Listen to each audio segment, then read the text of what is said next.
sa ating lahat. Ako po si Mr. Nerlito M. Del Mundo mula sa Alang Banay-Banay Elementary School. At narito po ang aking instructional material na tinatawag na eye scanner. Binuo ko po ito upang mabigyang tulong ang ating mga mag-aaral sa iba't ibang larang sa asignaturang Filipino. Ito ay maaaring gamitin ng baitang 4, 5 at 6. Sa kasalukuyan, ang nakagamit na ng aking eye scanner ay umabot na ng mahigit sa 200 mula sa mag-aaral ng baitang 4 hanggang baitang 6. Sinusulong ko ang eye scanner na ito upang matulungang lubos na matutunan ng ating mga mag-aaral sa Pilipino ang iba't ibang larang. Muli, ito ang eye scanner. Ito si Robcam. Ito ay isang multifunctional na manipulative na nakakatulong para maninang ang literacy skills at numeracy skills ng kindergarten pupils ng Halang Banay-Banay Elementary School. Sa loob nito ay makikita ang iba't ibang manipulatives.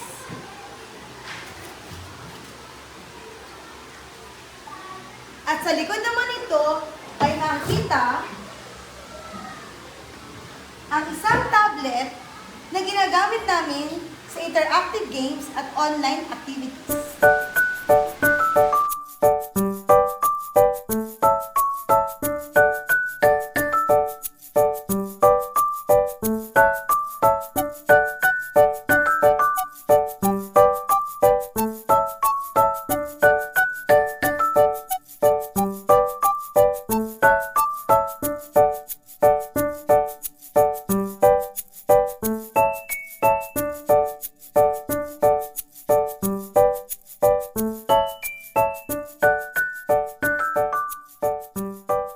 Maraming learning materials ang nabuo ng mga guro ng Halang Banay-Banay Elementary School during our District LR Expo at ito ay naging posible dahil sa kalidad ng mga guro. Napagtagumpayan namin na makakuha ng maraming karangalan dahil sa teamwork, collaboration, and dedication ng bawat isa. Ay next year ay plano naming mas madagdagan pa ang mga learning materials na ito na may kalidad na naayon sa matatag curriculum at makasasabay sa makabagong paraan ng pagtuturo. Dahil sa mga nagawang learning materials sa iba't ibang aralin, naging mas madali sa mga guro ang pagtuturo at mas mabilis namang naunawaan ng mga mag-aaral ang mga aralin. Magandang araw po sa inyong lahat. Tayo po ay nandito para ipakita sa inyo ang aming binuong manipulative material mula po ito siyempre sa ating mahal na paaralan, mababang paaralan ng Mariano C. Anakay Memorial Elementary School. Ang proyekto pong ito ay para sa asignaturang EPP sa Baitang 5. Ang layunin po ng pagbuo ng kagamitang ito ay upang may angat ang angkas ng kaalaman ng mag-aaral sa kahalagahan ng mga katutubong gulay na matatagpuan sa gulayan sa paaralan. At syempre, ano-ano bang mga sustansya na makukuha sa mga ito? Ang paraan po ng paggamit nito ay ang bawat mag-aaral ay kukuha ng papel sa loob ng bote. Sa loob ng bote po nito may papel na may nakasulat na mga tanong. Pagkatapos, i-scan po nila ito. Ito po ay may mga QR code na nakadikit sa mga bote upang masuri kung tama ang kanilang sagot. Siyempre po, ang batang makakakuha ng 10 tamang sagot ang siyang pinakamataas sa score na gawain. Ang naging resulta ng paggamit ng intervention material ay tumaas ang learning outcome assessment. Ang kahalagahan ng katutubong gulay na isa sa most essential learning competency sa EPP5. Nakatulong din ito upang lubos na makilala ng mag-aaral ang kahalagahan ng, siyempre, pagkain ng mga katutubong gulay na dati ay hindi naman natin kinakain. At napakahalaga pala ang mga ito upang magkaroon sila ng malusog at malakas na pangangatawan. Maraming salamat.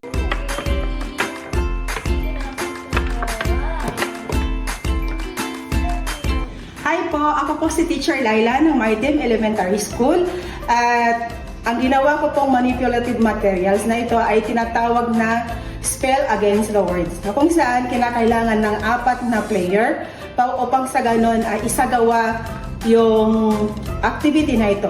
Ang objective po ng activity na ito ay para po ma-enhance yung vocabulary po ng mga bata, yung kanilang speed at the same time po ay nag-i-enjoy po habang sinasagawa po yung activity na ito. At sa nakikitaan ko naman po, habang sinasagawa ng mga bata na ito, nag-i-enjoy po sila. Paunahan kung sino ang makabuo ng word na iyon according sa picture na nakikita nila. At ganun din po, hindi lang po ito pang grade 5. Maaari din po itong gamitin ng grade 4 to grade 6. At kung gusto naman babaan yung level na ito, pwede naman ito gagamitin ng kinder to grade 3, na kung saan papalitan lang po yung mga pictures na mas madali pong maintindihan ng mga bata at makabuo ng word. So yun lamang po, sa anak ko ay nagustuhan ninyo yung activity na ito. Maraming salamat po. Pag nai-open natin yung picture na ganyan, ano ba yung pinapakita yung larawan? English tayo ha, anong pinapakita ng larawan yun? Sun. Tapos ngayon, bawat bata, meron kayong cubes o dice na gagamitin. Okay. So may mga letters dito na nakasulat. So hanapin ninyo, buuin nyo yung word na sun.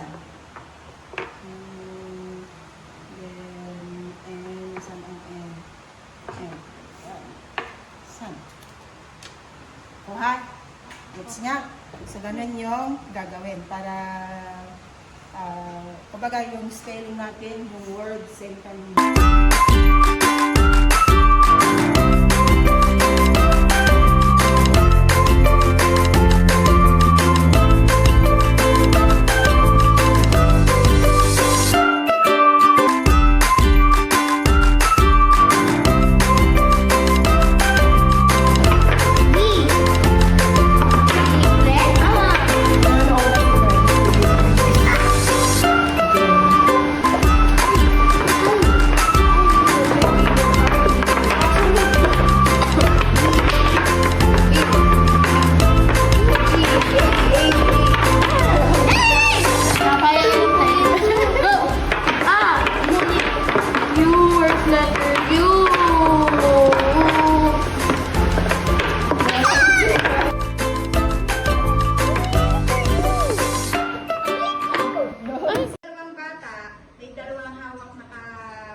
Tapos, pagugulungin nilang ganon. Tapos, pagka gumulong, kung anong lumabas, pagsasamahin nilang dalawa, yung dalawang bilang na maano sa ibabaw. Okay, testing muna. O, ready? O, lumayo-layo kayo ng konti. O, pagulong. Okay, 5, 9. Very good. Okay. Very good. I call the learning resource Perfect Combination.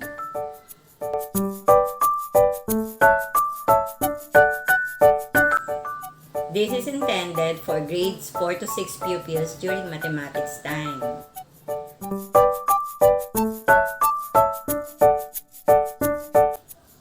Perfect Combination aims to capture pupils' interest and curiosity, which in turn will help them be more participative and interested in the lesson.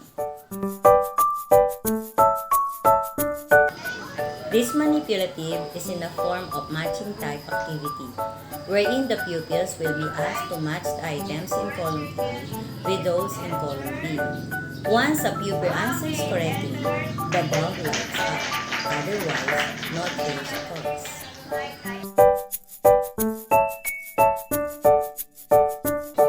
Utilizing perfect combination helps develop pupils' active participation as well as increase their proficiency level.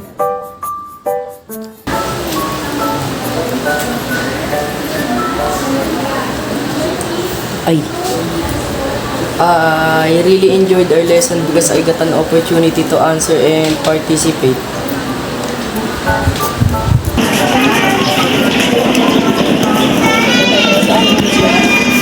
I really enjoyed our lesson today because I learned something new and something different. Napakahalaga ang tungkulin na role ng isang punong guro sa matagumpay na pagbuo ng mga learning resource materials sa isang paaralan. Kami ang gumagabay o nagbibigay ng technical assistance upang lalong maging maayos ang kanilang mga LR materials. Binibigyan na namin ng pagkakataon ng mga guro na maibahagi nila ang kanilang kakayahan at galing upang makabuo ng kapaki-pakinabang na learning materials na magagamit sa kanilang pagtuturo. Mahalaga ang mga nabuong learning materials para sa mga guro at para sa mga bata. Dahil nakatutulong ito sa mga guro upang lalong maging malinaw ang kanilang pagtuturo sa mga aralin. At dahil naman ito ay localized, madali ito sa parte ng mga bata na matutunan ang aralin na ibinibigay ng kanilang mga guro. This is the Simplu Bag, or the Singular Plural Bag. This material is intended for grade 3 English subject. The material is out of the singular and plural form of nouns by adding extras. They will be the pictures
Good morning!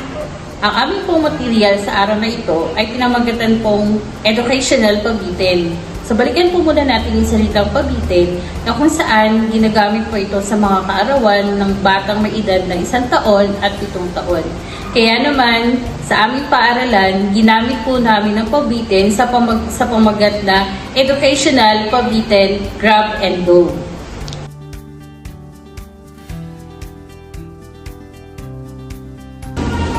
Ang grade level po na pwede gamitin ang educational pabitin ay mula po sa kinder hanggang grade 3. So sa anong subject naman po siya pwedeng gamitin?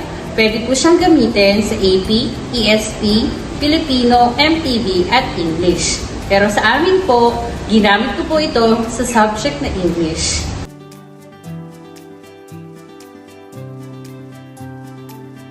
Ang layunin na educational game na ito ay para po ma-master nila ang kanilang lesson. Sa amin po, ginamit namin ang lesson na ito about sa noun. So mas mabilis po nilang ma-identify kung alin po ang person, place, animals, things, and event. So sa pamamagitan po ng mga larawan, ma-identify po nila kung anong klase o type ng noun ito.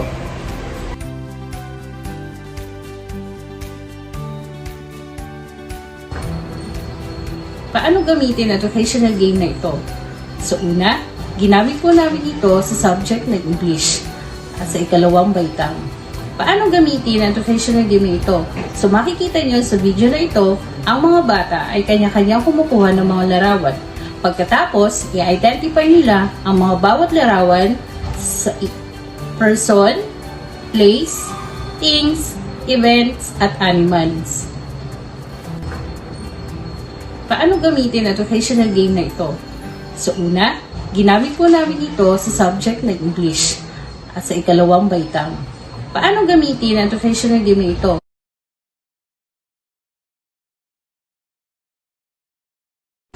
Ano ang nagresulta ng activity na ginawa namin? So una, ang mga bata po ay masayang na-participate sa aming pong activity ginawa. Pangalawa, mas mabilis po nilang na-identify kung anong type of noun ang kanilang hawak. So mas mabilis po nilang na-achieve ang aming lesson sa loob ng isang araw. Yun lamang po at maraming pong salamat sa inyong panonood. Ang LR material na ito ng aming paralan ay natawag ng integer quest. So ito po ay para sa ika-6 na baitang sa asignaturang matematika. Dahil ito na matutunan ang konsepto ng integer at kung paano ikumpara at i-arrange ang mga integers into ascending at descending order. Negative 2, positive 9, negative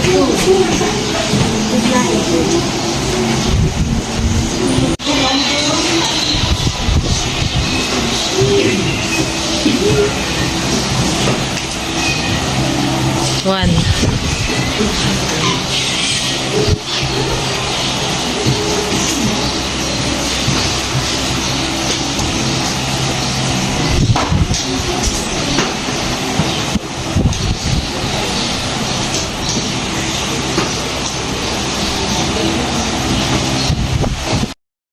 Bilang resulta, makikita sa result ng LOA na ang MELC na arranging and comparing integers ay nasa may pinakamataas na MPS. Una sa lahat, binabati ko ang mga guro ng Salaban Elementary School. 8 silang nakabuo ng mga SLM. So, ibig sabihin, 100% ng mga guro dito sa paaralan ang nakapagpasa at nakapagpa-validate ng kanilang SLMs. Masayang makita ang mga guro na nagtutulong-tulong upang makagawa ng SLMs. Ngunit, titignan natin ang factor dito kung saan sila ay may pusong makabata na siyang nagtulak sa kanila upang pagbutihin at paramihin pa ang mga SLMs. Dahil sa nakita kong magandang resulta ng paglikha ng SLMs, ipagpapatuloy namin ang pagiging masigasig sa paggawa ng mga SLMs. Sisiguraduhin din namin ito dadaan sa quality assurance at maaring palawigin pa namin ito sa pamamagitan ng paggawa ng mga e-modules at maaari namin itong gawing digitized.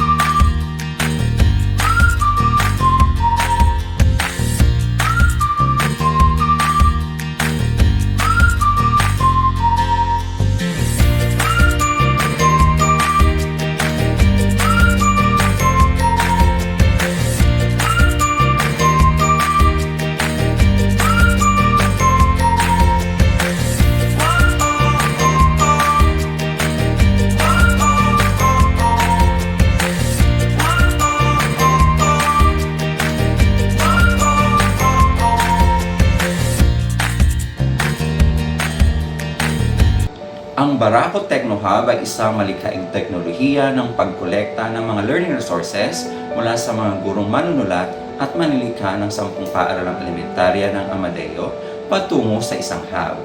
Ang key factor sa pagbuo nito ay ang mga mag-aaral na may layuning makamit ang mabisang pagkatuto ng lahat ng competencies sa lahat ng asignatura na may mas madaling unawaing konsepto at kawili-wili. We from Amadeo District are inspired for we were able to design a Barako Techno Hub wherein all the learning materials are stored for easier access of all elementary teachers. These LRs are of great help for the effective delivery of the lessons, for these materials are already available and quality assured.